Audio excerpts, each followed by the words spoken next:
प्रिय बालक जी, स्वागत है आप सभी के गुरुकुल आश्रम के इस प्यारे से यूट्यूब चैनल पर। आप क्लास 10 के बच्चे हैं। अभी सुबह के 4 बज रहे हैं, देख लीजिए टाइम। बच्चे जैसे जैसे आपका एग्जाम आता है ना, आपका टाइम आप सुधारिए। मैं तो अभी जगह हूँ, बताएं आपके 3 बजकर मैं 20-25 मिनट से जगह हूँ।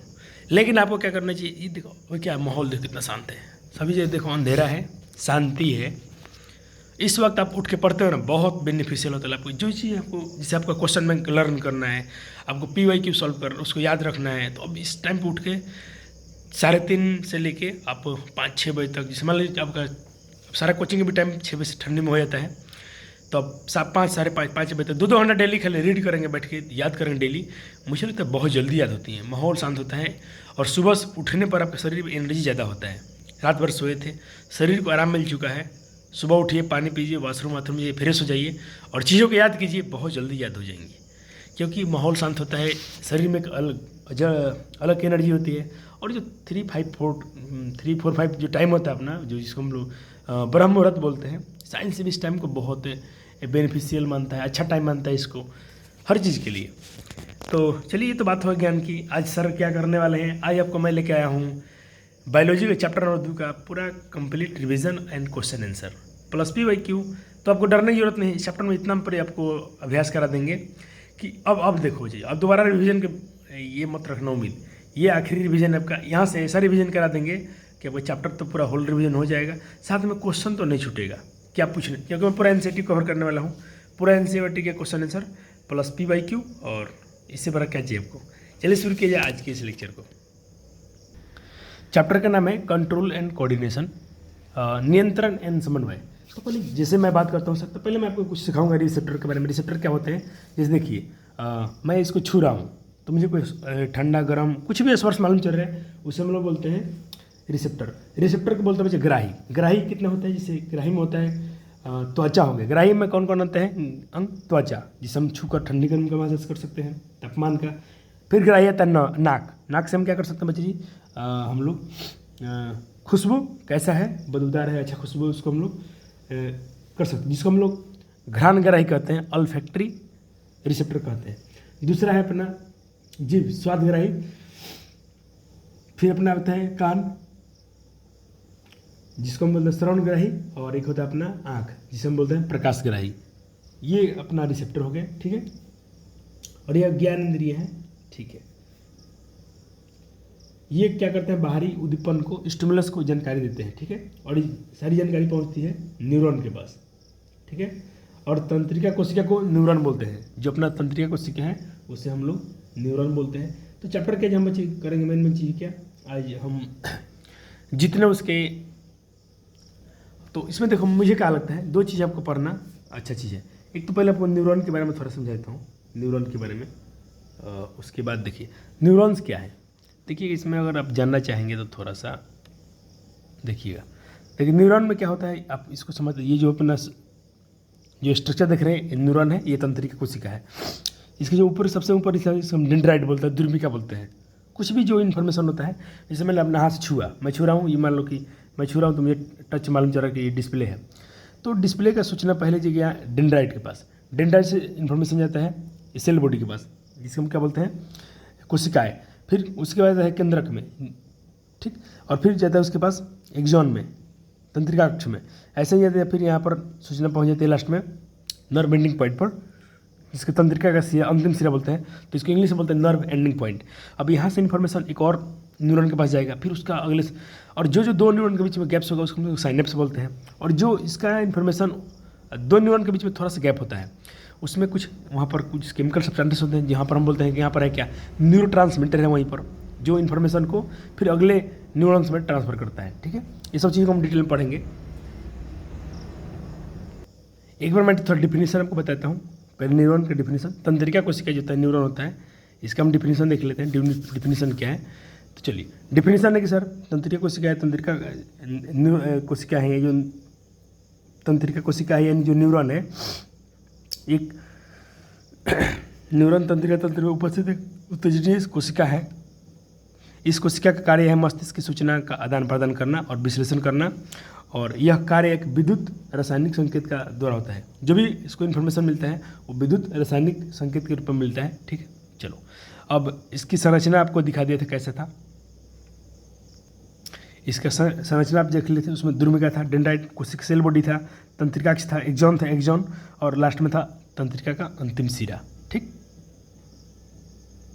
ये सब चीज़ें बच्चे आपको नहीं लिखना है, आपको सब पढ़ा दिया गया था। ठीक, रिवीजन कर रहा हूँ, जहाँ से बोलेंगे एक्टिविटी से वहाँ से नोट्स बनाइएगा। चलिए साइनेप्स के बारे में थोड़ा पढ़ लिए। सिनेप्स लिखा है, इसको साइनेप्स हिंदी में कहते हैं, इंग्लिश में साइनेप्स पढ़ते हैं और हिंदी में सिनेप्स कहते हैं। ये वाला पेपर में आता है सवाल, न्यूरोट्रांसमीटर क्या है। तो ऐसे रसायन जो तंत्रिका आवेग का स्थानांतरण में सहायक होते हैं उन्हें न्यूरोट्रांसमीटर कहते हैं। इसको आप याद रख सकते हैं या नोट्स में इसको थोड़ा ऐड कर सकते हैं। ठीक है, साइनेप्स का हिंदी नाम होता है बच्चे जी अंतर्ग्रथन। क्या नाम है? अंतर्ग्रथन नाम होता है। ठीक है, चलिए अब थोड़ा शरीर में होने वाली अपनी क्रियाएं के बारे में पढ़ लेते हैं। हमारे शरीर में क्रिया होती है अनैच्छिक क्रिया, इनवॉलंटरी एक्शन। ठीक, अनैच्छिक क्रिया में सर जो हमारे नियंत्रण में ना हो, जो ऐसी क्रिया जो हमारा नियंत्रण नहीं होता है, जिन्हें हम सोच समझ कर भी नहीं कर सकते हैं, अनैच्छिक क्रिया कहलाती है। जैसे कि सर हृदय का धड़कना, ब्लड प्रेशर, आपका बीपी हाई होता है, लार आना, उल्टी आना, ठीक है, छींक आना, ये सब क्या है? अनैच्छिक क्रिया है। सर ऐच्छिक क्रिया क्या है? तो ऐच्छिक क्रिया में आपका आ जाएगा बच्चे जी जो अपनी इच्छा से कर सकते हैं, इसे हम लिख सकते हैं, टहल सकते हैं। ठीक है, जिसमें मस्तिष्क का अपना रोल हो। ठीक है, तो ये आप देख सकते हैं ऐच्छिक क्रिया की एग्जाम्पल है, टहलना, लिखना, बात करना, कुर्सी पर चलना, कुछ भी, ये सब क्या है? ऐच्छिक क्रिया है, वॉलंटरी एक्शन है। प्रतिवर्ती क्रिया क्या है?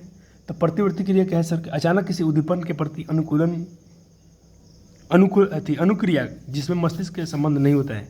प्रतिवर्ती क्रिया सर देखो, जैसे कि आप कहीं गए, यहाँ पर मान लो ये बहुत लाल लोहा गर्म है, ये मान लो कि लोहा का टुकड़ा है, बहुत गर्म है, हम चल रहे, अचानक हाथ से छू गया, हाथ मेरा ऑटोमेटिक हट जाएगा, हाथ मेरा ऑटोमेटिक हट जाएगा यहाँ से, तो इसको हम बोलते हैं सर रिफ्लेक्स एक्शन। क्या बोलते हैं? Reflex action. अचानक हो जाता है क्रिया जिससे हमारा दिमाग का कोई रोल नहीं है, प्रतिवर्ती क्रिया कहलाती है। यह इसको कराता है स्पाइनल कॉर्ड। कौन करता है इसको? स्पाइनल कॉर्ड यानी मेरुरज्जु इसको करता है। ठीक है सर, चलिए उदाहरण, गर्म प्लेट छू जाने पर हाथ हट जाना, कांटे चुभने पर पैर का पीछे खिंच जाना, चोट लगने पर आपका कुछ भी ऐसा कुछ होता है जिस शरीर के हिस्सा ऑटोमेटिक चल जाता है आपका। आपने देखा होगा हाथ में कुछ गर्म ठंडा से आपका हाथ वहाँ से ऑटोमेटिक हट जाता है, इसको बोलते हैं रिफ्लेक्शन एक्शन। ठीक है, ठीक है सर, चलिए आगे बढ़ते हैं। अब देखिए प्रतिवर्ती क्रिया के बारे में देखिए। प्रतिवर्ती क्रिया फिर से आपको पढ़ा दिया, बाह्य उत्तेजना से दर्द के फलस्वरूप अचानक होने वाली अनुक्रिया प्रतिवर्ती क्रिया कहलाती है।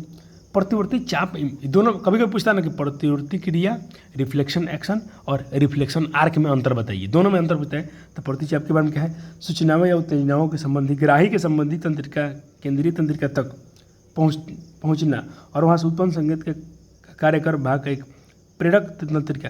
प्रेरक तंत्रिका सर हम बच्चे जी मोटर न्यूरॉन बोल रहे थे, द्वारा पहुँचने वाला मार्ग जो होता है प्रतिवर्ती चाप कहलाता है। मैं आपको थोड़ा इसके बारे में समझा दूं, एक सेकेंड। आपके बुक में प्रतिवर्ती चाप के बारे में ये वाला डायग्राम दिया गया है। मान लो यहाँ ये दिया है स्पाइनल कॉर्ड। क्या दिया है? Spinal cord.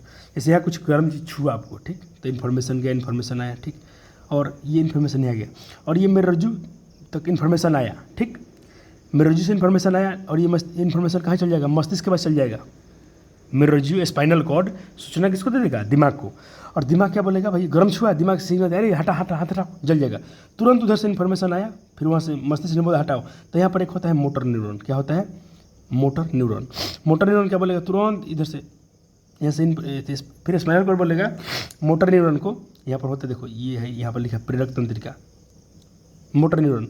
तुरंत मोटर न्यूरॉन बोलेगा मस्कुलर्स को, मांसपेशियाँ जो है उनको बोलेगा भाई हाथ हटाओ से, तुरंत ये इन्फॉर्मेशन इसको दिया, तुरंत हाथ ऑटोमेटिक हट जाएगा। तो यहाँ पर थोड़ा सा मस्तिष्क का भी रोल है, इसीलिए इसको बोलते हैं सर प्रतिवर्ती चाप। इसमें और प्रतिवर्ती क्रिया में सर मस्तिष्क का कोई रोल नहीं है।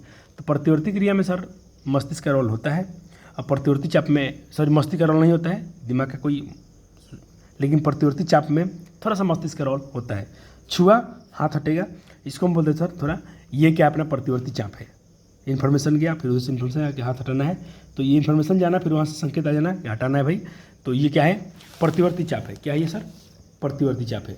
एक बार बच्चे इस स्लाइड को फिर से पढ़ेंगे।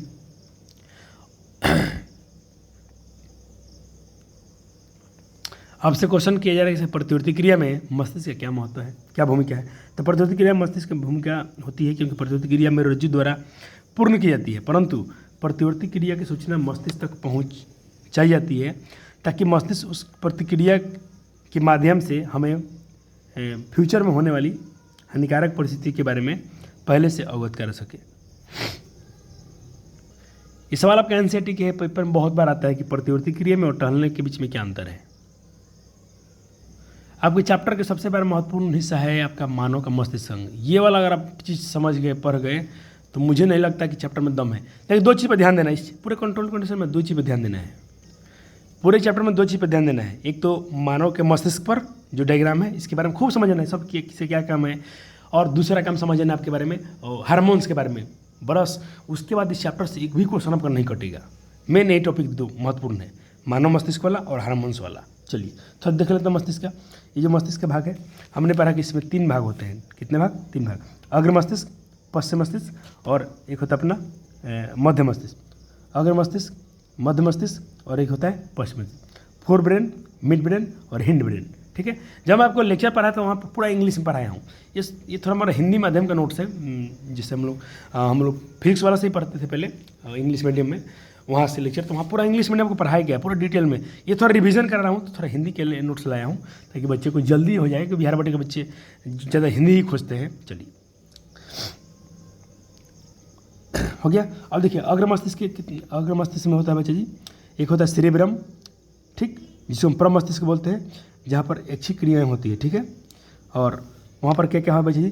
थैलेमस है, हाइपोथैलेमस है। ठीक है। तो हाइपोथैलेमस में क्या होता है बच्चे जी? देखो उसमें क्या, परम मस्तिष्क में क्या है? थैलेमस है, तो वो क्या करता है? ऐच्छिक क्रिया कराने में हेल्प करता है। और हाइपोथैलेमस में क्या होता है? भूख लगना, प्यास लगना, तापमान पर नियंत्रण करना, ये सब हाइपोथैलेमस का काम है। ठीक है सर। अब ये मध्य मस्तिष्क अपने ये बीच वाला हिस्सा है। ठीक है। ये सबसे छोटा भाग होता है, इसका उतना रोल नहीं है। ये खाली मध्य मस्तिष्क, परम मस्तिष्क में यानी क्या बोलते हैं अपना अग्र मस्तिष्क में और पश्चिम मस्तिष्क के बीच में थोड़ा सा ये कम्बिनेशन बनाता है, दोनों के बीच में, दोनों का सूचना को पहुँचाता है। फिर हम बात करते हैं सर, ये सबसे महत्वपूर्ण। आप देखो अग्र मस्तिष्क और पश्चिम मस्तिष्क बहुत इंपॉर्टेंट है। पश्चिम मस्तिष्क में क्या है सर? सबसे पीछे वाला हिस्सा, इसमें क्या कहते हैं? 3 भाग आते हैं, पोन्स, मेडुला और अनुमस्तिष्क यानी सेरिबेलम। देखो यहाँ सेरिब्रम नहीं, सेरिब्रम कहाँ था सर? अग्र मस्तिष्क में। और सेरिबेलम कहाँ है? अनुमस्तिष्क में, यानी मध्य मस्तिष्क में, पिछले वाले में। और सेरिबेलम किसका नाम होता है? अनुमस्तिष्क का। ठीक। अब परम मस्तिष्क का नाम होता है सेरेब्रम। सेरेब्रम का हिंदी होता है परम मस्तिष्क, अनुमस्तिष्क का हिंदी होता है सेरेबेलम। बेलम मतलब बैलेंस, ये शरीर का बैलेंस बना कर रखता है। देखो स्थिति का संतुलन हो गया, क्लियर हो गया। और उसी के बाद में अब मेडुला आता है, पोन्स यहाँ पर है, मेडुला है यहाँ पर। मेडुला क्या करता है सर? ये मेरुरज्जु से जुड़ा होता है।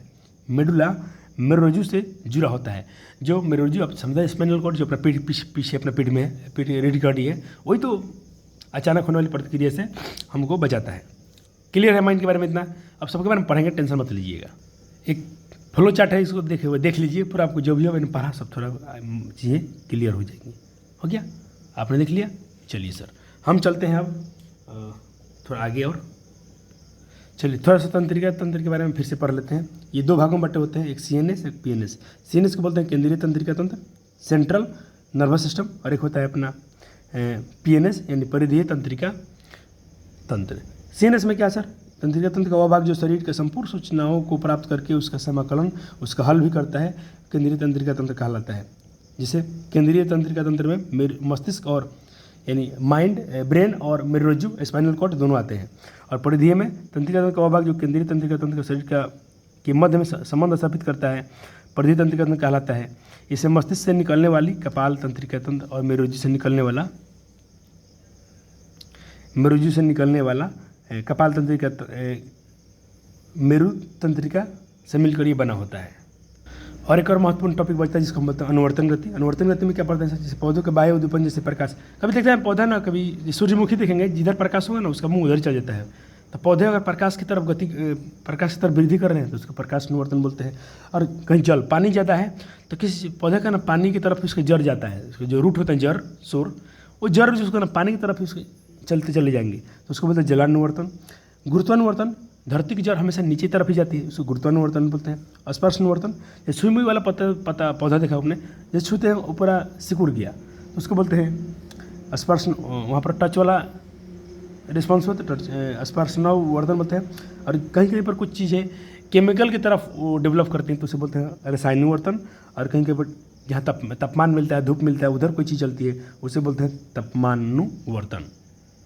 आपके एनसीईआरटी में डायग्राम दिया हुआ देखो, यहाँ प्रकाश दिख रहा है, पौधा को अब शीशा घर में रखा गया है, प्रकाश और खिड़की से आती है ना, तो उसका देखो पौधा है ना प्रकाश की तरफ ही मुड़ रहा है, तो ये प्रकाश निवर्तन है। ये देखो इसका मिट्टी जो है ये ऊपर जा रहा है, तो ऊपर जा रहा है, लेकिन इसका जो जड़ है वो मिट्टी की तरफ जा रहा है, इसे बोलते हैं जियोट्रॉपिज्म, और हिंदी में इसको बोलते हैं गुरुत्वानुवर्तन। अब आखिर इसका थोड़ा पादप हार्मोन के बारे में पढ़ लेते हैं। पहले अपने ऑक्सीजन का नाम सुना, ऑक्सीजन जो पौधे के जो पौधा है ना, पौधा इसके ऊपर वाला हिस्सा है, ये डेवलप करता है, ऊपर ऊपर ऊपर तो बढ़ता है, तो ये लंबाई में वृद्धि करता है और पौधे की लंबाई में वृद्धि करता है। उसका सेल डेवलप करते करते करते देखो यहाँ डेवलप सेल डिवीजन होते होते इसका सेल बढ़ता चल जाएगा, तो पौधे की वृद्धि में हेल्प करता है। ठीक, कौन कौन से, और उसका हाँ ठीक है।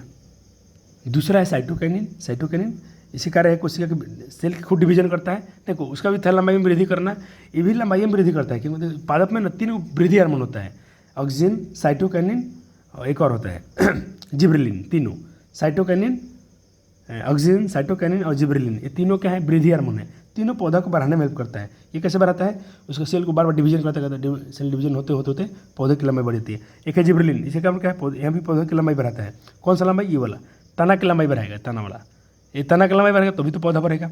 एक वाला देखो ऑक्सीजन क्या कर रहा था, ऑक्सीजन ऊपर बढ़ा रहा था, ये क्या कर रहा है, सेल डिवीजन कर रहा है, कोशिका की डिवीजन, और जिब्रेलिन क्या कर रहा है, बीच वाला जो तना की लंबाई बढ़ाता है।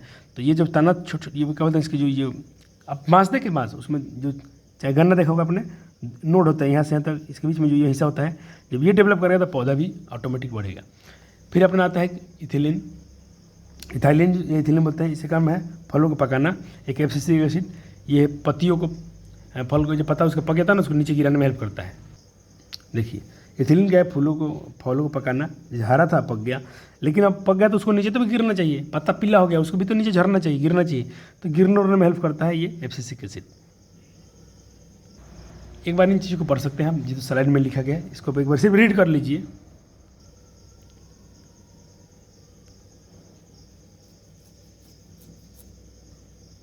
आखिर में कुछ ग्लैंड्स के बारे में पढ़ लेते हैं। हमने पढ़ा 2 ग्रंथि होती है, अंतःस्रावी ग्रंथि और बाह्यस्रावी ग्रंथि। बाह्यस्रावी ग्रंथि कौन कौन होता है सर, जिससे जो रसायन को टारगेट ऑर्गन तक छोड़ कर आता है, और नलिका युक्त ग्रंथि होती है। अंतःग्रंथि क्या होती है, जो रसायन को टारगेट तक नहीं छोड़ती हैं, और ब्लड रक्त में सिर्फ जो भी इन्फॉर्मेशन होगा ना जगह ब्लड में डाल देगा। ये क्या है, जैसे मान लो कि हमको देखो, मैं टारगेट क्या बोलता हूँ, मैं बोला ये मेरे पास ग्लैंड्स है, इसको इन्फॉर्मेशन इसके पास देना है, तो ये क्या करेगा ना, यहाँ तक छोड़ देगा इन्फॉर्मेशन, तो ये बाह्यस्रावी ग्रंथि है। लेकिन अंतःस्रावी ग्रंथि जो होता है, जो एंडोक्राइन होता है, ये क्या करेगा, इसको इन्फॉर्मेशन देना था इसके पास नहीं जाएगा, सिर्फ ब्लड में छोड़ देगा। ठीक है, तो इसमें ये नलिका नहीं होती है, तो इसीलिए इसको बोलते हैं नलिका विहीन, और इसको बोलते हैं नलिका युक्त। बाह्य ग्रंथि में नलिका होता है और इसमें नलिका नहीं होता है। ठीक है, एक होता है दोनों को मिला के मिश्रित ग्रंथि, ठीक है, जिसको हम एक्सोक्राइन बोलते हैं, नहीं सर एक्सोक्राइन एंडोक्राइन, और एक होता है सर हेक्टोक्राइन। हेक्टोक्राइन का मतलब होता है सर मिक्स, हेक्टोक्राइन का दूसरा नाम होता है मिक्स ग्लैंड्स, मिश्रित ग्रंथि, जैसे कि पेंक्रियाज हो गया, अग्नाशय। एक बार जल्दी से स्लाइड को थोड़ा पढ़ लेंगे बच्चे।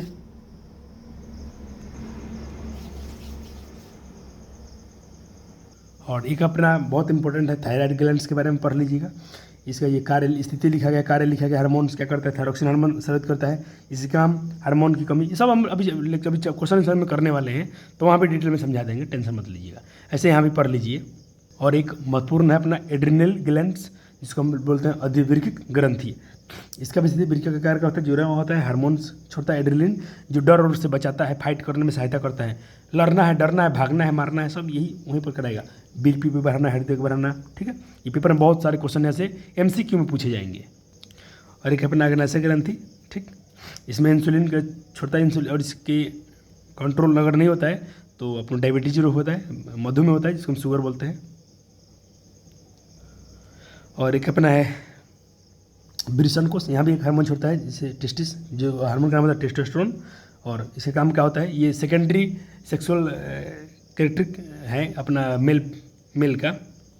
वैसे ही महिलाओं में होता है, एक ओवरी में अंडाशय में होता है, जो हार्मोन छोड़ता है प्रोजेस्टेरोन या एस्ट्रोजन, ये दोनों याद रखना, प्रोजेस्टेरोन या एस्ट्रोजन दोनों हार्मोन छोड़ता है। ठीक, और सबसे बड़ा महत्वपूर्ण और आखिरी स्लाइड, इसको हम बोलते हैं सर, देखो शरीर में सबसे मास्टर, देखो हम कहते हैं कि सर जो पीयूष ग्रंथि है, जो पिट्यूटरी ग्लैंड है, मास्टर ग्रंथि है। ठीक है, लेकिन इसका बाप यही है हाइपोथैलेमस। तो मास्टर ऑफ मास्टर ग्रंथि, यानी मास्टर ग्रंथि, पीयूष ग्रंथि जो है ना, उसका ही मास्टर कौन है? हाइपोथैलेमस। ये इन्फॉर्मेशन इसको देता है। अब ये देखो पीयूष ग्रंथि के बारे में कितना है। आपके एनसीईआरटी में बहुत कुछ नहीं दिया, लेकिन फिर से पढ़ाते हैं। देखो इसमें होता है पिलियन ग्लैंड्स, जो मस्तिष्क में जैविक जो जब ना हमको जगना है, उठना है, घड़ी जैसे काम करती है। एक हो थायराइड ग्रंथि, अधिविक ग्रंथि, अग्नाशय ग्रंथि, ब्रेसन पढ़ा दिया गया, ओवरी पढ़ा दिया, थाइमस पढ़ा दिया, और पायराइड ग्लैंड। ठीक है, सबके बारे में लिख दिया हूँ, आप इसको थोड़ा याद रखेंगे। ये क्वेश्चन भर भर के आते हैं। और एक सार है इसका पूरा, जब हम पढ़े अभी तक। अब चलिए बच्चे जी, मैं तो पूरे चैप्टर को रिवीजन करा दिया, 20 मिनट लगा रिवीजन करने में। अब हम करेंगे चैप्टर के पूरे जो भी क्वेश्चन आंसर है ना, ये जो बीच बीच में क्वेश्चन होते हैं, पूरा पहले एक्टिविटी कर लेते हैं। इसके चैप्टर में कुछ एक्टिविटी है, उसको कर लेने के बाद हम चलेंगे। पहले मैं निकाल लेता हूँ नोट्स को। तो अपना एनसीईआरटी खोल लीजिए। 7.8 जो एक्टिविटी है उसको निकालिए। 7.1 एक्टिविटी क्या कहता है, जल्दी से पढ़िएगा। देखो आपको ना इसमें का एक्टिविटी बहुत आसान है। आप चीनी मुंह में रखते हैं तो कैसा लगता है? मीठा लगता है, बहुत अच्छा। कैसा होता है? मीठा है, ठीक है। लेकिन वही चीनी को रखे हैं तो आपको क्या करना है? आपको नाक, अपने दोनों उंगली है ना, इसे आपको नाक बंद कर देना है, फिर चीनी को आपको खाना है। देखिएगा आपको स्वाद में फर्क आएगा। क्यों?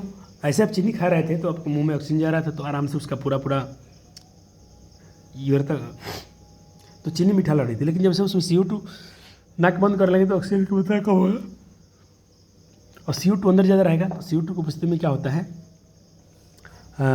भोजन खा रहे हैं तो फिर उसका स्वाद जो होता है ना, हल्का सा थोड़ा सा कड़वा होगा। अब चीनी थोड़ा सा मुंह में रखिएगा, ऐसे खाइएगा तो मीठा मीठा लगेगा। लेकिन नाक बंद कर थोड़ा चीनी खाइए, देखना उसका स्वाद थोड़ा सा बदलेगा। यही बात इसमें पूछ रहा है, छोटा मोटा एक्टिविटी है।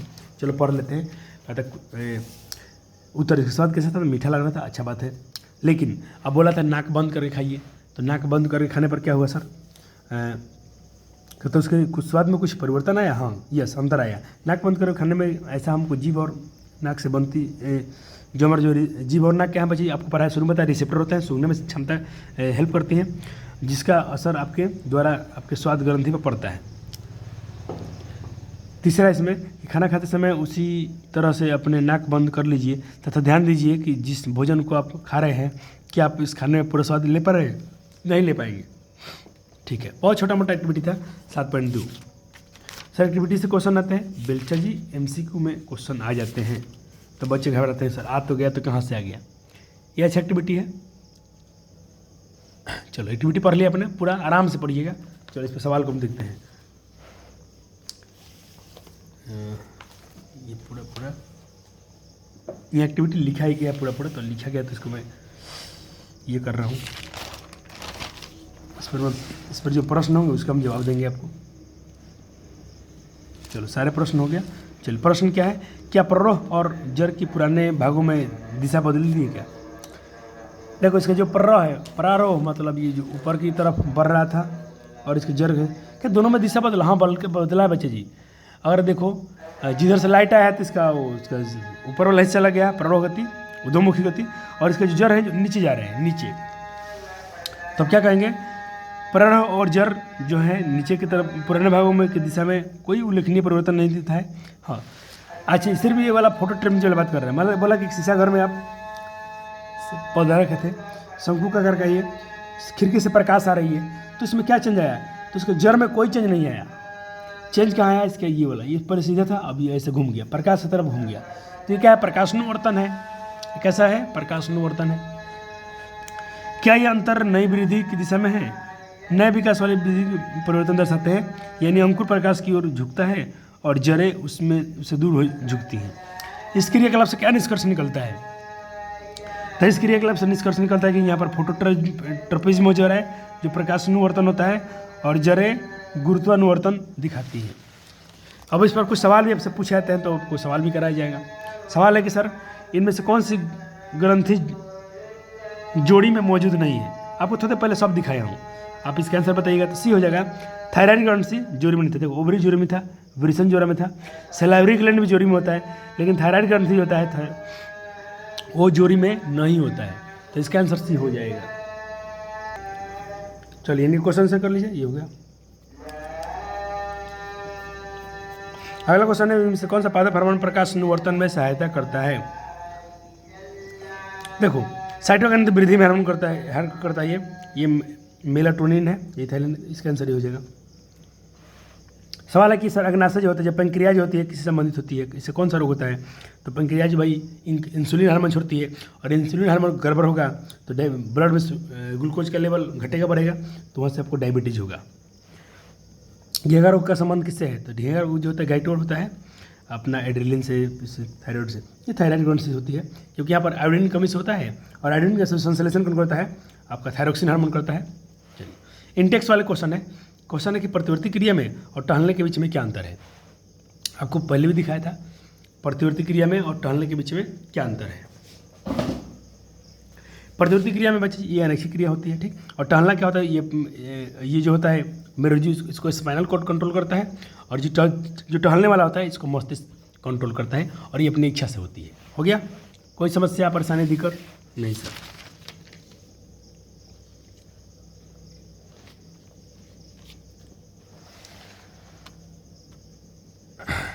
तुम कहो सर कि जो आप लेक्चर पढ़ाए थे, मैं थोड़ा आपको दिखाना चाहता हूँ कुछ बातें। तो बच्चे हमसे क्वेश्चन करेंगे सर ये इससे इस नोट से आपको पढ़ाया गया था, तो बच्चे बोले सर आपने तो वहाँ आंसर लिखवाया था, ये भी आंसर सेम है, देखो ना क्या लिखा गया है। यह उद्दीपनों के लिए तुरंत प्रतिक्रिया होती है, बिल्कुल ये फास्ट होता है। और टहलना ये उद्दीपन से विचार प्रक्रिया, विचार, इसमें विचार शामिल होता है, इसमें विचार शामिल नहीं होता है। मुख्य रूप से संवेदी तंत्रिका, कोशिका जो प्रेरक तंत्रिका और मेरुरज्जु के बीच में होता है, स्पाइनल कॉर्ड और मोटर न्यूरॉन के बीच में एक कार्य होता है। और ये क्या होता है? इसमें अपना दिमाग द्वारा होता है, यानी मस्तिष्क द्वारा होता है। ये मेरुरज्जु प्रतिकृति क्रिया का समन्वय करती हैं, और ये इसका जो होता है ब्रेन करता है, ठीक। यहाँ पर क्या बताइए? मेरुरज्जु करता है। आप आंसर ये भी लिखते हैं तो कोई दिक्कत नहीं आएगा। उद्दीपन का संकेत लेकर मस्तिष्क पहुँचती है, और इसमें अपना चलना बोलना, ये सब संतुलन बनाए रखना, ये सब शामिल होता है। तो आप आंसर ये भी लिखेंगे तो कोई दिक्कत नहीं है। आपसे क्वेश्चन पूछा जा रहा है कि जो अपना अंतगर्थन होता है, अंतगर्थन को हम क्या बोलते हैं? साइनेप्स बोलते हैं। और जो न्यूरॉन होता है उसके बीच में क्या होता है? तो देखो इसका आंसर क्या हो जाएगा। इसके बीच में आप जानते हैं बच्चे क्या होता है? यहाँ पर कुछ केमिकल सब्सटेंस होते हैं, ठीक, जो इसकी सूचना को यहाँ पर पहुँचाते हैं। तो बस आपको याद क्या रखना है, दो न्यूरॉन्स के बीच में जो साइनेप्स होता है उनके बीच में जो विद्युत संकेत होता है, जो इलेक्ट्रिक सिग्नल आते हैं, जो इन्फॉर्मेशन आता है वो इलेक्ट्रिक रूप में होता है, और उसको केमिकल में बदलना होता है, जो आसानी से अंतराल को पार सके। ये जो अंतराल है, अंतराल मतलब जो गैप, ये गैप है ना, इसको फिर ये इन्फॉर्मेशन इस ड्राइव के पास आ जाए, इसका इन्फॉर्मेशन इसके पास आ जाए, तो इसलिए केमिकल से बच्चा जी विद्युत सर इलेक्ट्रिक से ये केमिकल में चेंज होना जरूरी है।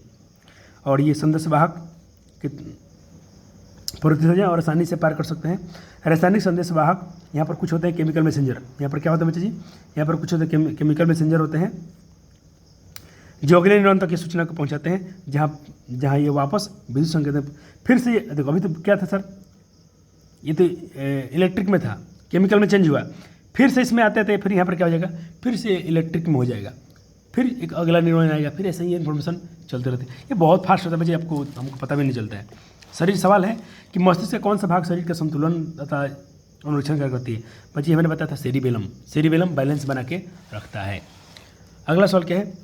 अगर हम अगरबत्ती की गंध का पता लगाते हैं तो कैसे? अरे भाई यहाँ पर क्या है अपना गंध शराबी है, अल्फैक्टरी यहाँ पर क्या है अपना रिसेप्टर काम करती है यहाँ पर, तो आप आंसर में ये लिख सकते हैं।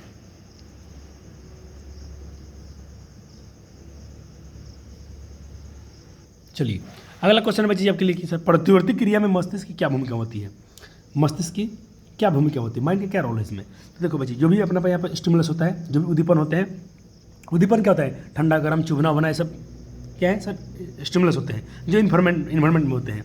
और प्रतिवर्ती क्रियाएं तुरंत बन जाती हैं, जिसके पास सोचने का समय भी बिल्कुल नहीं होता है। उदाहरण के लिए उष्मा का आभास हुआ, तुरंत हाथ जो संवेदी तंत्रिकाएँ हैं, हाथ की मांसपेशी को गति देने की तंत्रिका से जुड़ी होती हैं, और मांसपेशी गति देने वाली तंत्रिका से जुड़ी होती हैं। और इनके जो भी इनपुट सिग्नल का पता लगाने के लिए उस पर एक प्रतिक्रिया जो आउटपुट होता है, ऐसे संबंध को हम क्या बोलते हैं? रिफ्लेक्स यानी प्रतिवर्ती चाप के रूप में जानते हैं। ये प्रतिवर्ती चाप के बारे में हुआ। लेकिन इसमें क्या आपको जानना है कि जो मेरुरज्जु होता है यानी स्पाइनल कॉर्ड जो होता है, इसमें प्रतिवर्ती क्रिया उत्पन्न होती है और सूचना मस्तिष्क तक पहुंचती है। इससे मस्तिष्क देखो इसको स्पाइनल कॉर्ड हेल्प कंट्रोल करता है, लेकिन इन्फॉर्मेशन माइंड में जाता है, दोबारा माइंड में जाता है। क्यों? क्योंकि इन्फॉर्मेशन सेव हो जाएगा कि फिर भविष्य में कभी ऐसी घटना घटे तो दिमाग इसको बचा कर रखे। समझे आप? चलो सर, पादप हार्मोन क्या है? प्लांट हार्मोन के बारे में पढ़े हैं। प्लांट हार्मोन क्या होते हैं सर? इसमें हम पढ़े हैं ऑक्जिन के बारे में, सबका नाम पूछा है तो हम बताएंगे sir auxin, gibberellin, cytokinin, abscisic acid, ठीक है, सबका जिक्र हम यहाँ पर कर देंगे। सवाल है सर कि छुई मुई जो होता है सर, सारे आपके एनसीईआरटी सवाल हैं। ये छुई मुई के पत्तियाँ की पत्ती का जो सवाल है सर, जो छुई मुई का जो छुई मुई पादप जो होता है प्लांट होता है, जिसको हम सर क्या बोलते हैं? टच मिनट प्लांट, जिसको इंग्लिश में टच मिनट प्लांट के नाम से भी जाना जाता है। प्रकाश की और प्ररोह की गति में किस प्रकार भिन्न है? तो छुई में छूते हैं आप तो उसके पता भी उसके क्या होते हैं बच्चे जी? कुछ वहाँ पर मूवमेंट दिखाते हैं, सिकुड़ जाते हैं। और प्रकाशनुवर्तन क्या होता है? प्रकाश की तरफ में गति हो रहा था तो प्रकाशनुवर्तन है। दोनों में क्या डिफरेंस है? तो दोनों में डिफरेंस है बच्चा जी।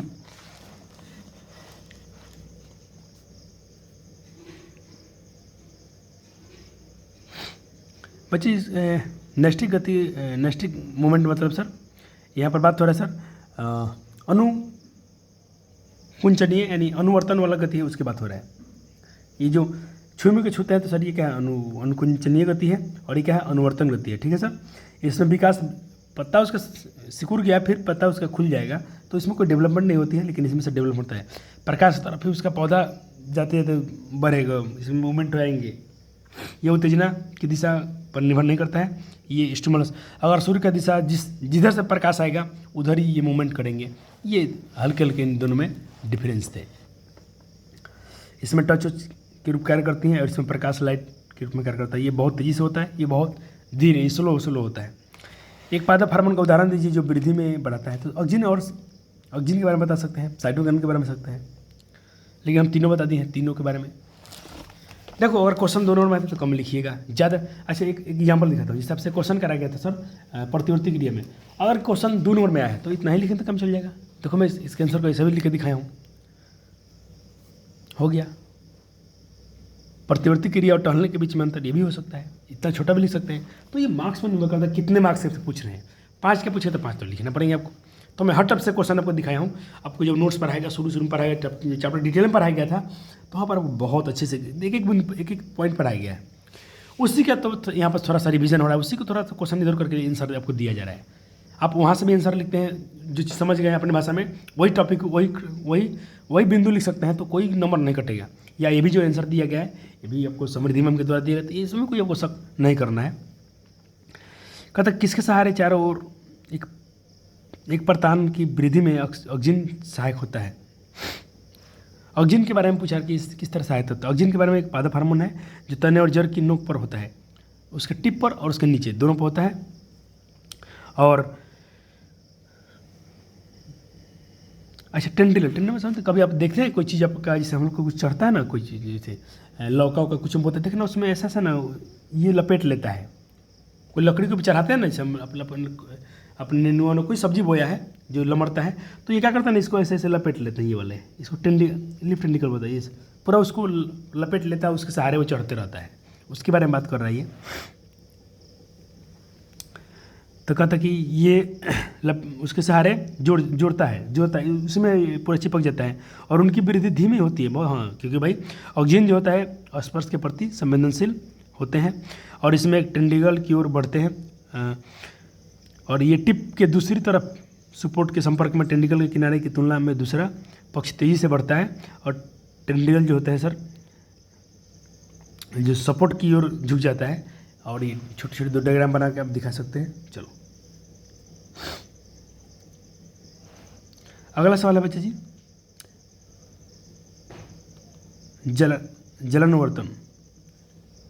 जलानुवर्तन दर्शाने के लिए एक अभिकल्पना कीजिए भाई। तो आप क्या कर सकते हैं, पौधे एक अपने हाइड्रोट्रॉपिज्म दिखाना है, जलानुवर्तन दिखाना है, तो उसका आप उसके लिए आप क्या क्या दिखा सकते हैं। आप मिट्टी वाले बर्तन में पौधे को रोपें, ठीक। दूसरा स्टेप करना है कि अंकुर के बगल में पानी भरा बर्तन रखिए, जहाँ कुछ अंकुरन हुआ है उसके बगल में थोड़ा पानी का पूरा रखिए और कुछ दिनों के बाद देखेंगे आपकी सेट जो होता है सर, सेटअप जो देखेंगे और ऑब्जर्वेशन करेंगे, जो जड़ों का निरीक्षण करेंगे आप, तो आपको पता चलता है कि जड़ जो है ना सर पानी की तरफ मूवमेंट कर रही है। इसी को जलानुवर्तन बोलते हैं सर। रिजल्ट भी आप देख सकते हैं और आप इसके लिए डायग्राम भी बना सकते हैं। यहाँ पर ये जब भी क्वेश्चन आएंगे 5 नंबर में आएंगे, ऐसे आते तो ये क्वेश्चन आया नहीं है, लेकिन एनसीईआरटी में दिया तो हम सारे क्वेश्चन करेंगे, सब करेंगे, पूरा एनसीईआरटी कवर कराएंगे। हम बोले थे पहले, वादा किया गया कि पूरा एनसीईआरटी कवर कराया जाएगा। उसके अलावा आपको थोड़ा कुछ एक्स्ट्रा भी दिया जाएगा जो बोर्ड के लिए आपको रामबाण होगा। मैं आपसे बोलूँगा, जैसे थोड़ा नोट्स खत्म हो जाने दीजिए। जंतुओं में रासायनिक समन्वय कैसे होता है, ठीक। तो जंतुओं में रासायनिक समन्वय हार्मोन नामक एक रासायनिक दूत होता है, उसकी सहायता से होता है। हार्मोन रासायनिक तरल पदार्थ होते हैं, केमिकल फ्लूइड होता है जो अंतःस्रावी ग्रंथि की विशिष्ट ग्रंथियों द्वारा स्रावित होते हैं। और हार्मोन जंतु की वृद्धि, विकास, समावस्थान को कंट्रोल करते हैं। हो गया। चलिए अगला, आयोडीन की कमी। कहते हैं कि आयोडीन की सलाह हम क्यों दी जाती है भाई, क्यों दी जाती है? आयोडीन की सलाह इसलिए देती है कि जो अपना जो थायरोक्सिन है उसने ये बनाना कम कर दिया होगा, उसने थायरोक्सिन हार्मोन को सिक्रीज कम कर दिया होगा। अब कम हो गया था बच्चे जी, आपके अंदर के कार्बोहाइड्रेट और प्रोटीन जो मेटाबॉलिज्म जो होते हैं वो प्रभावित होते हैं, और इस प्रकार आयोडीन का सेवन कम हो जाता है तो व्यक्ति को घेंघा रोग की समस्या हो जाती है। इसीलिए उसको आयोडीन नमक की सलाह दी जाती है। जब एड्रेनलिन रुधिर में स्रावित होता है तो हमारे शरीर में क्या क्या अनुक्रिया होती है? एड्रेनलिन, मैंने बताया ना बच्चे जी, जब हमको डर लगता है तो ये तो वहाँ बहुत काम करता है। एड्रेनलिन हार्मोन जब स्रावित होता है, जब कोई व्यक्ति भयभीत होता है, मानसिक रूप से डर जाता है या परेशान होता है, तो एड्रेनलिन हृदय तक पहुँचती है और हमारे मांसपेशियों को रक्त की आपूर्ति बढ़ा देती है। बीपी यानी ब्लड प्रेशर को हाई कर देता है और हृदय की धड़कन बढ़ जाती है। और एड्रेनलिन होता है बच्चे जी, डायफ्राम और मांसपेशियाँ सब कुछ चौड़े हो जाते हैं, संकुचन हो जाता है, बीपी बढ़ जाता है। और ये आपको दो चीज़ करवाएगा लास्ट में चल के, ये आपको पूरा प्रेशर देगा, या तो आप उससे लड़िए या तो वहाँ से भागिए। कहते हैं कि मधुमेह के कुछ रोगियों को चिकित्सक इंसुलिन का इंजेक्शन देते हैं। क्यों भाई, क्यों सलाह देते हैं कि भाई इसको इंजेक्शन देना चाहिए? क्यों? क्योंकि भाई देखो, अब इंसुलिन का जो होता है आपको पता था, पेंक्रियाज में इसका सिक्रीज करती है, जो पेंक्रियाज की अग्नाशय ग्रंथि होती है इसको सिक्रीज करती है। अगर इंसुलिन कम मात्रा में सिक्रीज होता है तो ब्लड में किसका लेवल बढ़ता है सर? ग्लूकोज का। और ग्लूकोज का लेवल बढ़े तो क्या होगा बच्चा जी? आपको पता है कि आपको हो जाएगा डायबिटीज। तो इसीलिए जिनका पेंक्रियाज ढंग से काम नहीं कर रहा है, इंसुलिन नहीं सिक्रीज कर रहे हैं, तो उनको अलग से इंसुलिन की सुई डॉक्टर देते हैं। ये सारे क्वेश्चन आपको करने पड़ेंगे, ये आपको नहीं कराया गया था चैप्टर में, जो आपको डिटेल वहाँ पर आया गया था। तो निम्नलिखित में कौन सा पादप हार्मोन है? तो अब ये सब क्वेश्चन तो आपको करना है। ऑब्जेक्टिव हम नहीं कराएंगे आपको। दो तंत्रिकाओं के मध्य में खाली स्थान को भाई साइनेप्स कहा जाता है, अंतर्गठन कहा जाता है। अंतर्गठन इसका नाम है, याद रखिएगा। मस्तिष्क उत्तरदायी है किसके लिए भाई? सबके लिए। ये क्वेश्चन पेपर में कई बार आया हुआ है।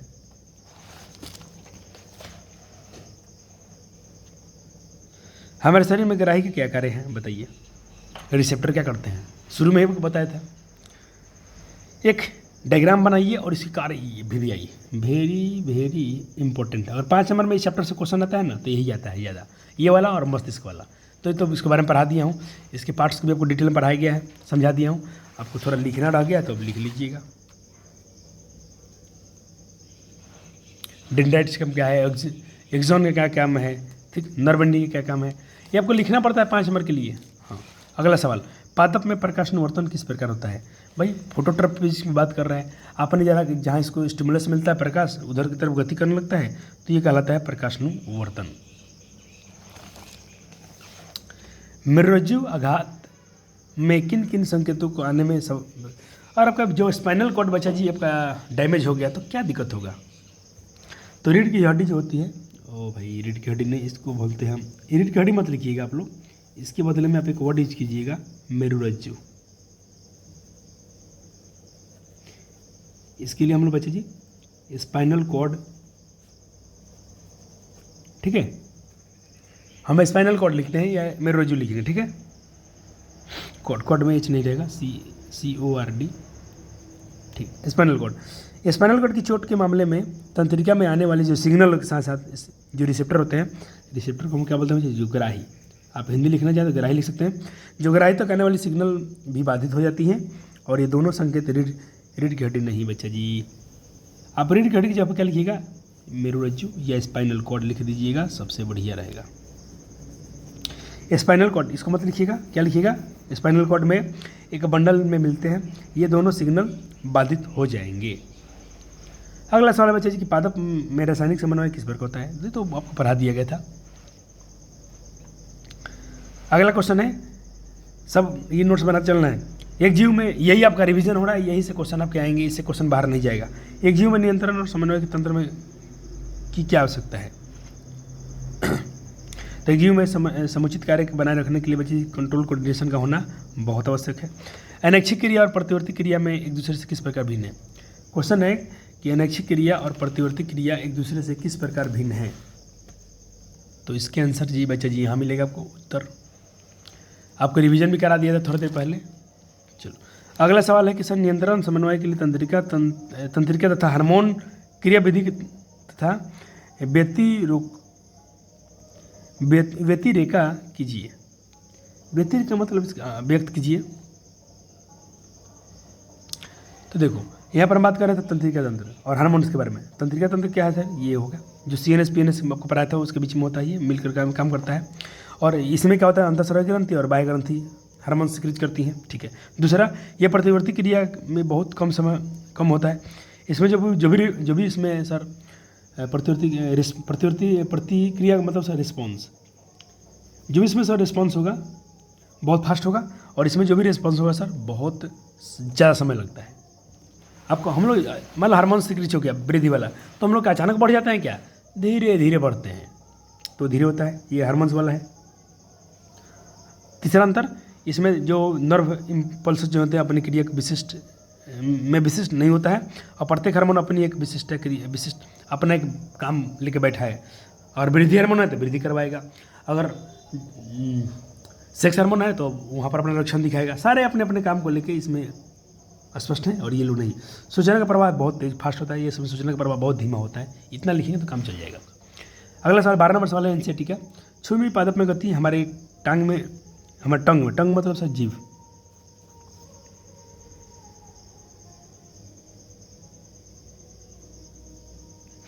जीभ होता है ना, जीभ। हमारे जीभ में होने वाली गति से क्या अंतर है?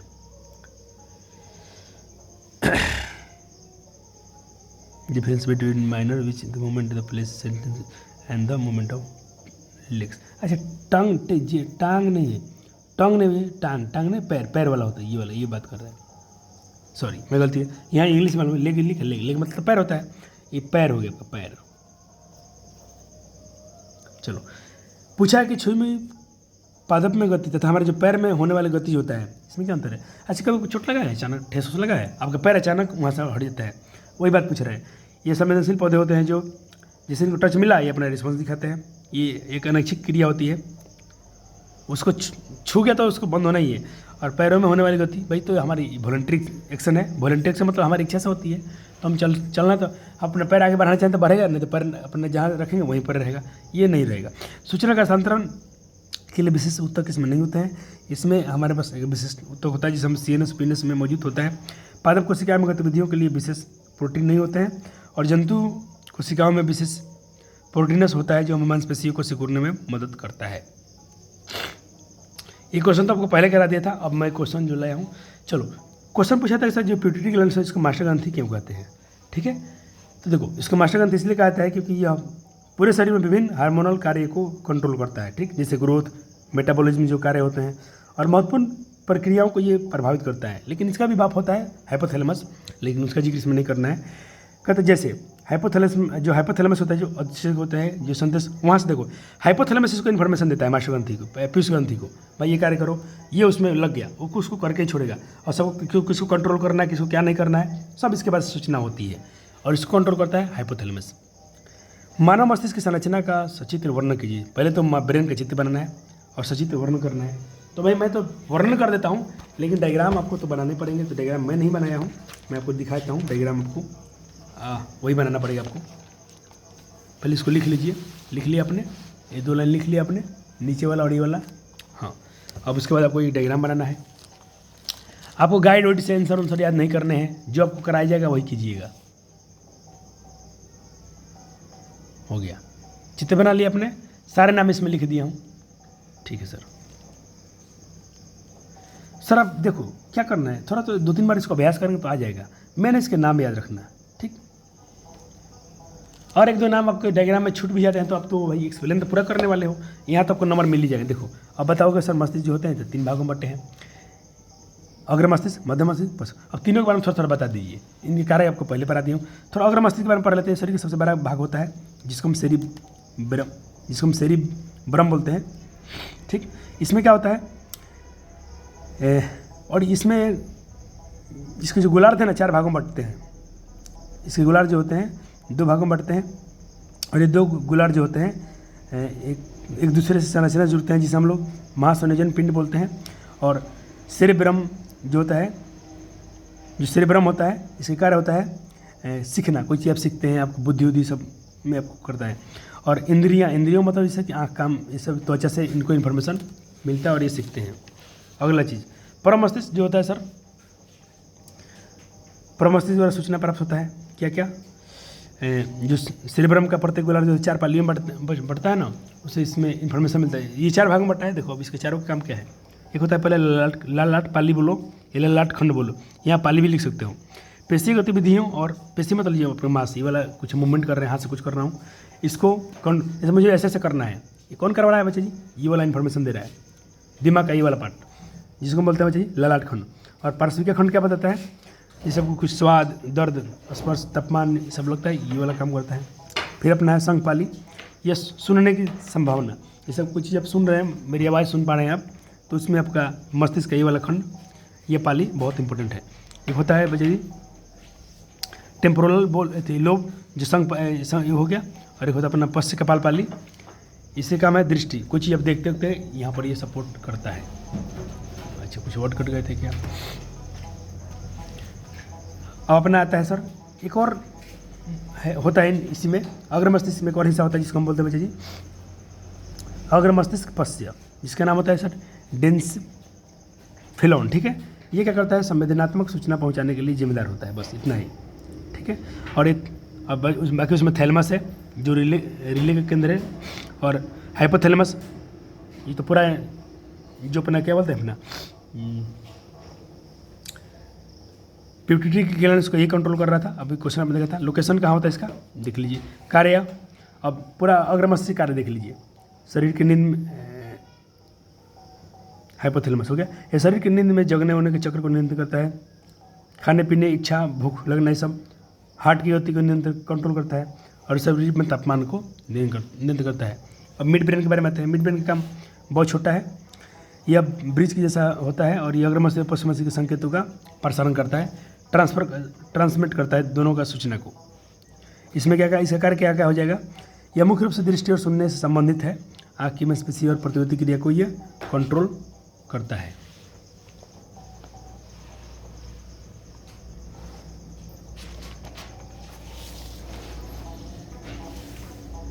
अब अपना हिंड ब्रेन आ गया सबसे महत्वपूर्ण। इसका काम क्या है बच्चे जी?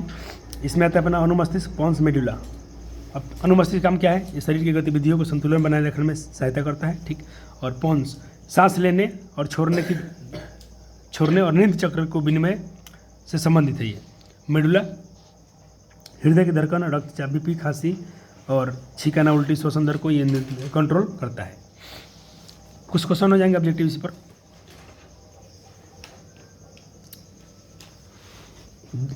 दो तंत्रिकाओं में मध्य खाली स्थान क्या बोलते थे आप? साइनेप्स बोलते थे। इंसुलिन की कमी से कौन सा रोग होता है? तो इंसुलिन भाई बच्चे जी डायबिटीज को कंट्रोल करता है। ये सारे क्वेश्चन आपको खुद से प्रैक्टिस करना है, इससे बेहतर क्वेश्चन आपको नहीं मिल सकता है। वृद्धि नियंत्रक पदार्थ क्या होते हैं? भाई देखो पदार्थ हमारे 2 चीज़ होते हैं, एक होता है जो पदार्थ वृद्धि करवाता है, एक होता है जो नहीं करवाता है। तो पदार्थ में 2 हार्मोन थे, वृद्धि हार्मोन और एक वृद्धि नहीं करवाने वाले। तो जो वृद्धि नहीं कराता उसको वृद्धि और अवरोधक बोला जाता है। प्रश्न जिब्रेलिन और साइटोकाइनिन के कार्य को विवेचना कीजिए। तो आपको ये काम पहले पढ़ा दिया हूँ, तो सिर्फ आपको यहाँ पर आंसर दिखा दूँ। साइटोकाइनिन भाई मस्तिष्क कौन सा भाग हृदय के स्पंदन दर को, गति को, हार्ट बीट को कौन कंट्रोल करता है? तो ऑप्शन बी हो जाएगा, मेडुला हो जाएगा। इनमें से कौन सा फल पकने में सहायता करता है? तो देखो oxygen, gibberellin, cytokinin. Oxygen, cytokinin और जिब्रेलिन, ये तो वृद्धि हार्मोन है, तो ये बचिए, ऐसे आप याद रख सकते हैं। पेंक्रियाज में कौन सा हार्मोन स्रावित करता है? तो पेंक्रियाज बच्चे जी इंसुलिन करता है, और इसी कमी से बच्चे जी क्या होता है? मधुमेह, डायबिटीज होता है। किशोरावस्था में होने वाले शारीरिक परिवर्तन में कौन सा हार्मोन है? तो इसमें 2 हार्मोन आते हैं, टेस्टोस्टेरोन और एस्ट्रोजन, दोनों, ए और सी दोनों। तो इसका आंसर डी हो जाएगा। शरीर का संतुलन बनाए रखने में बता दिया। सेरिबेलम, बेलम मतलब बैलेंस। एंड्रोजन क्या है? तो इसका आंसर भी हो जाएगा। और डिटेल में एनालाइज भी लिख दिया हूँ, क्योंकि आपको रटना नहीं पड़ेगा। पत्तियों का मुरझाना, पत्ती को मुरझाना किस पादप हार्मोन काम है? तो बी एफसीसी एसिड। ये पत्ती को मुरझाएगा, फल पकवाएगा और उसको गिराएगा भी। नहीं, ये तो पकवाएगा, ये पकवाएगा, ये गिराएगा, और ये तो वृद्धि करेगा। ये साइटोकिनिन ऑक्सीजन वृद्धि करवाएंगे, ये फल को पक जाएगा तो गिराएगा, ये फल पकवाएगा। ऐसे आधार देखो, मैं चारों ऑप्शन को डिटेल में और एनालाइज कर दिया। अब क्वेश्चन क्या ही पूछ सकता है, इससे अधिक क्वेश्चन क्या पूछेगा? बीपी को कौन कंट्रोल करता है बच्ची? ब्लड प्रेशर कौन कंट्रोल करता है? तो डी एड्रीनल। इसी से एक हार्मोन निकलता है जिसको बोलते हैं एड्रीनलाइन। वो क्या करता है? बीपी को आपका बढ़ाता है। रक्त में शर्करा कंट्रोल कौन करता है? तो भाई इंसुलिन करेगा। नहीं करेगा तो भाई क्या हो जाएगा? डायबिटीज हो जाएगा। ये नहीं है क्वेश्चन, नहीं। क्वेश्चन है कि मानव शरीर में सबसे लंबी कोशिका कौन है? तो न्यूरॉन है। तो न्यूरॉन है तो नर्व सेल है। सबसे छोटी अंतःग्रंथि कौन है? ये क्वेश्चन बहुत इंपॉर्टेंट है। तो यहाँ पिनियल ग्रंथि है, कौन है? सी। पिनियल ग्रंथि जो होता है सबसे छोटी ग्रंथि होती है। आपको सिलेबस में नहीं पढ़ना है, लेकिन इसके बारे में पूछ लिया एमसीक्यू के रूप में। साइनेप्टिक नर्व्स क्या होते हैं? तो भाई ये न्यूरॉन में पाए जाएंगे। पादप हार्मोन का ये क्वेश्चन 2024 में पूछा गया था, बच्चे कन्फ्यूज हो गए कि पादप हार्मोन तो आपको पढ़ते थे, साइटोकिनिन, ऑक्सीजन, जिबरेलिन। यहाँ पर कुछ कोड में पूछ दिया, कोड में IAA का मतलब होता है सर इंडोल 3 एसिटिक एसिड। तो यही हो जाएगा। अब TSH क्या है सर? TSH thyroid. तो भाई आपको पता चलेगा सर ये मानव वाला हार्मोन है। सर एक ऑप्शन में क्या सर है? ACH है। ACH का मतलब क्या होता है?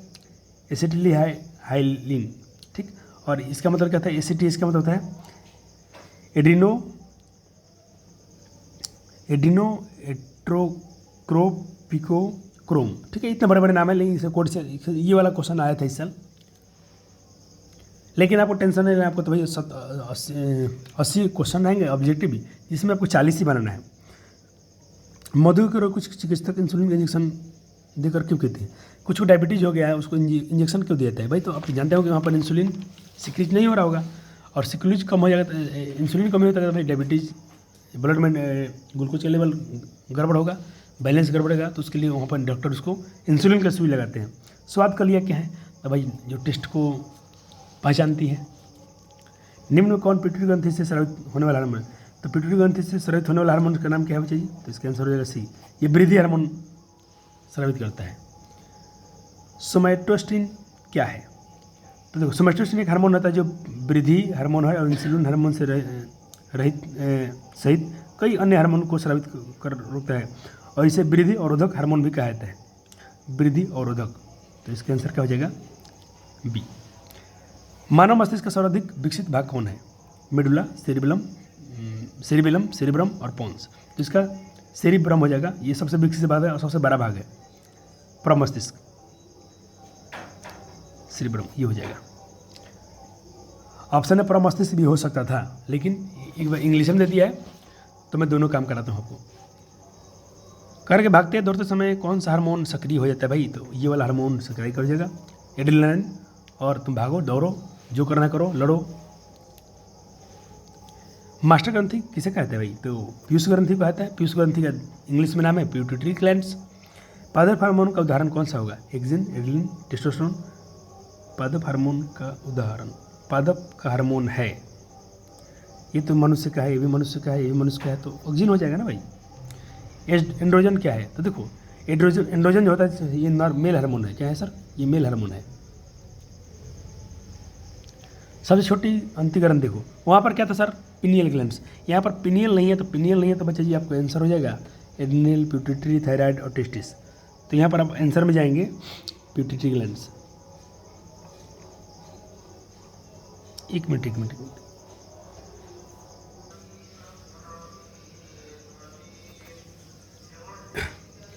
एक सवाल आपसे पूछा गया था, कार्पस ल्यूटियम का हिंदी होता है पित्तपिंड, से कौन सा हार्मोन स्रावित होता है?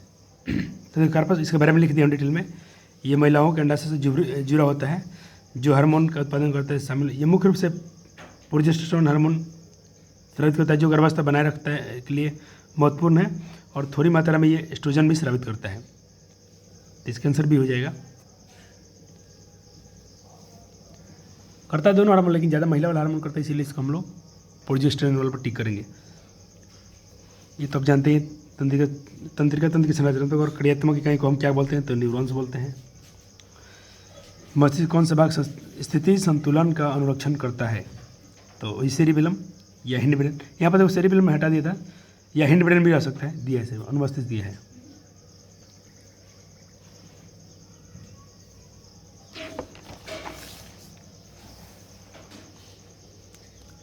निम्नलिखित में कौन सा किसे बर्थ हार्मोन कहा जाता है?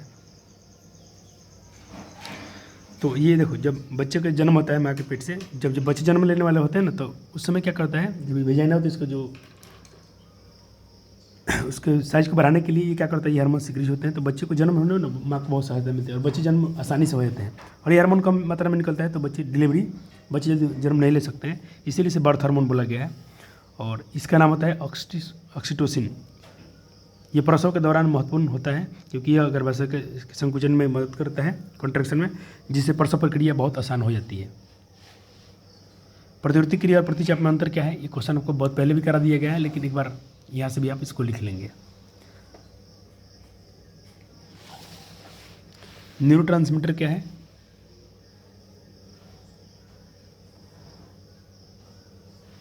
मस्तिष्क उत्तरदायी है तो सबके लिए। निम्नलिखित में हेट्रोक्राइन, देखो हेट्रोक्राइन को पढ़ाते हैं ना, हेट्रोक्राइन क्या होता है, जो मिश्र ग्रंथि कौन है, तो यहाँ पर आपका ये नहीं है। अगर ये होता है ना अग्नाशय तो काम चल जाता है, लेकिन अग्नाशय यहाँ पर नहीं दिया है, तो यहाँ पर आपका टेस्टिस हो जाएगा।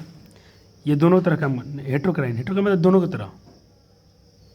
मिश्र ग्रंथि तो हम पेंक्रियाज को बोल रहे थे, लेकिन यहाँ पर पेंक्रियाज तो है नहीं, तो इसका ऑप्शन क्या हो जाएगा, यहाँ पर ये हो जाएगा। अगर पेंक्रियाज होता तो ये आंसर हो जाता।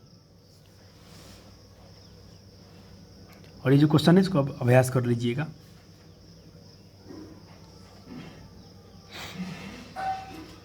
किससे बचने के लिए आयोडीन युक्त नमक का प्रयोग करना चाहिए, तो भाई गैस्ट्रो के लिए।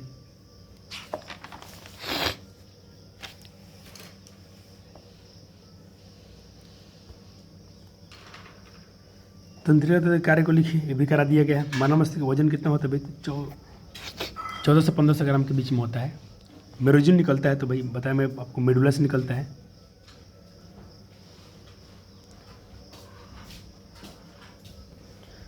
साइटोकाइनिन के पूछा था, साइटोकाइनिन का आंसर ये हो जाएगा।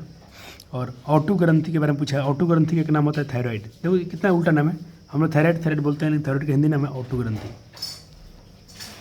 इससे कौन सा हार्मोन निकला है, तो देखो इससे निकलेगा NaCl, या ये आयोडीन युक्त नमक है, तो यहाँ पर ऑप्शन में क्या हो जाएगा, सोडियम वाला हो जाएगा। आयोडीन ऑप्शन में नहीं है।